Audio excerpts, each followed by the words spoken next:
we have achieved the mandate that we were given.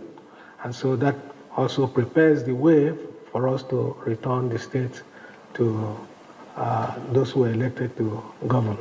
I know I'm not supposed to bring in my personal sentiment and opinion into this. Like, I'm just supposed to give you guys the gist of the story and then I'm off. But for this particular story, I can't just help it because I know that yes, everybody's supposed to be happy. I'm supposed to be happy that democracy is finally coming back to River State after the 6 month suspension rule. But I can't help it because when on the face of it, yes, you can say that democracy is coming back to River State. But when you look at it more critically and more closely, you are going to see that this might just be another strategy of the ruling party in order to deliver River State come the 2027 general election. And that is what I think. And I know that it might not be even far from the truth, and this is what majority of other persons that have considered the situation are also thinking. Well, let me just stop here with my sentiments and give you guys the gist of the matter. But guys, before then, please like this video, subscribe on this channel if you haven't done that, and also turn on the post notification bell,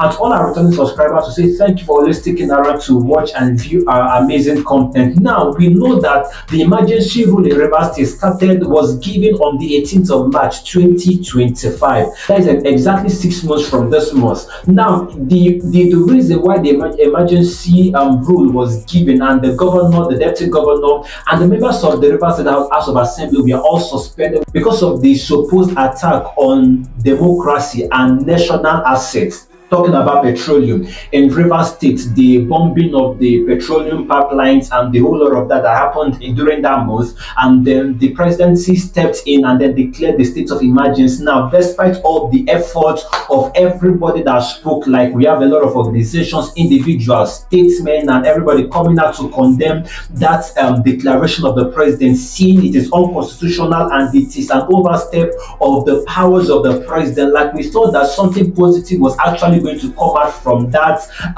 criticism of the people against the order of the president of the democratic suspension of the governor and the rest of others. But despite the thing, nothing happened though. Like the suspension still stood, and then the military guy, Admiral Ibas, took over power in River State, and ever since then it's as though nothing much was actually going on in River State. But not far-fetched from the truth is the fact that what actually happened in River State was because of the personal beef between Fubara and his godfather Wike, who is presently the Minister of FCT in Nigeria. Now, because of this beef, like somehow the presidency stepped in instead of to amicably settle the beef between the both of them. He stepped in to even hide since the whole thing altogether, and ever since then.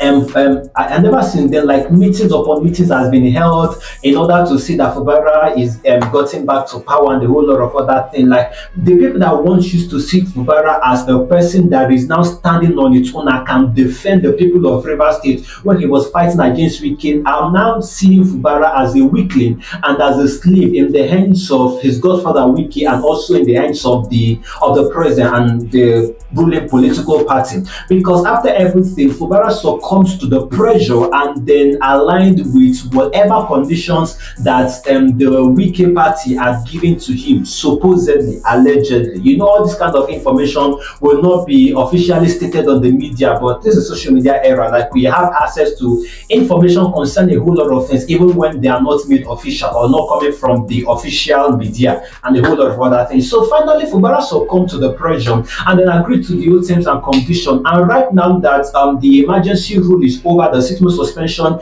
is over, the Vice Admiral Ibas has come out to state that he has delivered on the mandate that the president has given to him, and he has completed his task, and in furtherance to bringing back democracy or strengthening democracy in River State, that the local government elections has been conducted, and it is by far free and fair, and no violence was recorded, and a whole lot of other things that he said in his addressing speech. And then fast forward to the next day, they held a Thanksgiving service in an interdenominational church held a Thanksgiving service. But what striking thing there is that none of the parties involved in this whole matter was there in the outgoing Thanksgiving service that the Admiral Ibas had. Wike was not there, Fubara was not there. In fact, how can Wike be there? Because rumor has it that Wike is currently in UK receiving treatment for a heart failure that he had. Now, this is not official because it has not been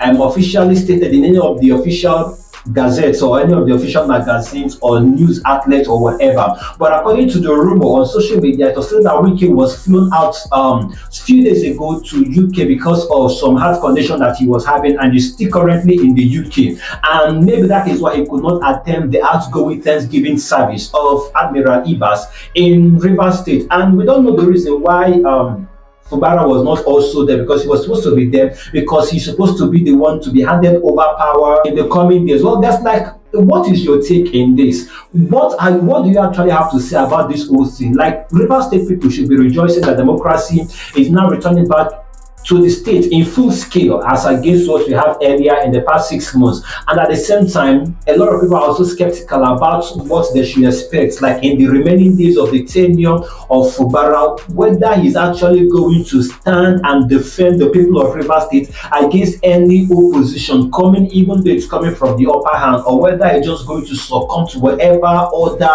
and directive that is coming from his godfather and other people that actually put him back in that position. Because right now, people are saying that the Fubara we know before is no longer the Fubara that we know now. But guys, like, what is your take in this? I will take comment section, they wait for your thought. Don't forget to like and share this video. Subscribe on this channel if you haven't, and I will see you in the next Gist TV.